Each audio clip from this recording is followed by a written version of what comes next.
Command చేయి, రొట్టెని రాళ్ళుగా మార్చేసాయి. అసలు రొట్టెని రాళ్ళుగా మార్చుకుంటే ఇదేదో బాగుంది కదా అనుకోవచ్చు కదా.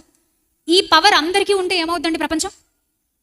గింజలు ఎక్కర్లేదు, పంటగో ఎక్కర్లేదు, దున్నక్కర్లేదు, ఇంకా చీడపీడల గురించి బెంగలేదు, పంట పండించక్కర్లే, అవి తీసుకురాక్కర్లే, ఋతువులు కాలాలు, రైతు కష్టం ఇదేం లేదు. ఎవరి మటుకాళ్ళు ఇంట్లోనే కూర్చుంటారు, ఒక పెద్ద బండని రొట్టెయిపోవాలంటారు. ఎవరి మటుకాళ్ళు లోపల కూర్చుంటారు, నాకు ఈసారి పెద్దదొద్దు, చిన్న చిన్న బండలు రొట్టెలైపోవాలనుకుంటా అవునా? ఇలాంటి పవర్స్, ఇలాంటి మిస్యూజ్ చేసే విధానాన్ని దేవుడు ప్రారంభం నుంచి ఎక్కడ పెట్టలేదు. యేసుక్రీస్తు ప్రభువారు అలా చేస్తాడని ఇలాంటి ఒక ప్రేరణ కలగజేశాడు. నువ్వు దేవుని కుమారుడు అయితే రాళ్లను రొట్టెలుగా చేసుకొని తిను. యేసు ప్రభు చేశాడా? చేయలేదు. ఇక నేను ఒక స్టేట్మెంట్ ఇస్తాను. నా స్టేట్మెంట్తో మీరు ఎంతమంది ఏకీపిస్తారో చెప్పండి. రాళ్లను రొట్టెలుగా చేసుకోమని యేసుకి వినిపించినప్పుడు ఆయన చెయ్యలేదు. కానీ రాళ్లను రొట్టెలుగా చేసుకోమన్నప్పుడు నీకు నాకు వినిపించినప్పుడు నువ్వు నేను చాలాసార్లు రాళ్ళు రొట్టెలుగా చేసుకున్నాం. పాయింట్ ఆలోచిస్తున్నారా? రాళ్ళు రొట్టెలుగా చేసుకుంటున్న తరాలను మనం చూస్తున్నాం. ఇంకొక మాట గట్టిగా చెప్పాలంటే మనం కూడా ఎన్నోసార్లు అందులోకి వెళ్ళిన వాళ్ళమే. అబ్రహాము రాళ్లను రొట్టెలుగా మార్చుకున్నాడు. రాళ్ళు రొట్టెలు అవ్వవు నాయనా, నువ్వు వెయిట్ చేయని దేవుడు చెప్తే, లేదు ప్రభా నేను వెయిట్ చేయలేకపోతున్నాను అన్నాడు. దేవుని నిర్ణయాన్ని పక్కన పెట్టి తన నిర్ణయాన్ని తీసుకున్నాడు.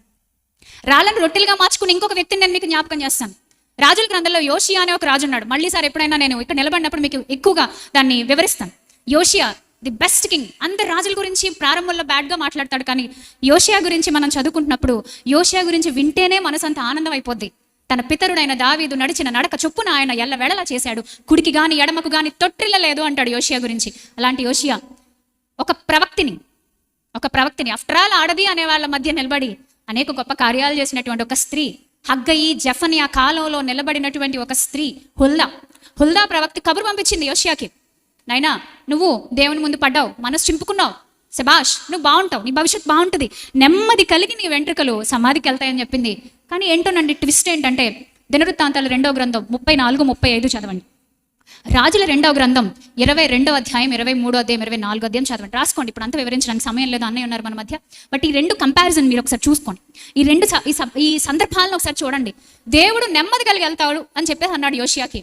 కానీ యోషియా అలా వెళ్ళలేదండి. ఎందుకో తెలుసా? రాజైన నెకోకి ఎదురుగా వెళ్ళాడు. ఐగుప్తు రాజు దగ్గరికి ముందుకు వెళ్ళి నేను నీతో యుద్ధం చేస్తా అన్నాడు. యుద్ధం వద్దు అంటుంటే యుద్ధాన్ని కాంక్షించాడు యోషియా. సందర్భం వచ్చింది కాబట్టి చెప్తున్నాం. యుద్ధాలను ఈరోజు కాంక్షించే వాళ్ళు ఉన్నారు తెలుసా మన మధ్య. యుద్ధం వస్తుంది ప్రార్థన చేయండి అని ఒక పక్క చెప్తూనే ప్రవచనాలు ఉన్నాయి. దేవుడు చెప్తున్నాడు యుద్ధాలు వచ్చేస్తాయి, యుద్ధం వచ్చినప్పుడు డ్రై ఫ్రూట్స్ ప్యాక్ చేసుకోండి, బట్టలు పెట్టుకోండి, మంచీలు పెట్టుకోండి, అండర్ గ్రౌండ్కి వెళ్ళిపోతే ఇలా ఉంటుంది. ఇలాంటి వీడియోలు చేసేవాళ్ళు కూడా, భయభ్రాంతులకు లోన్ చేసేవాళ్ళు కూడా ఉన్నారు. యుద్ధము నాడైనా నేడైనా దేవుని చిత్తం అనేది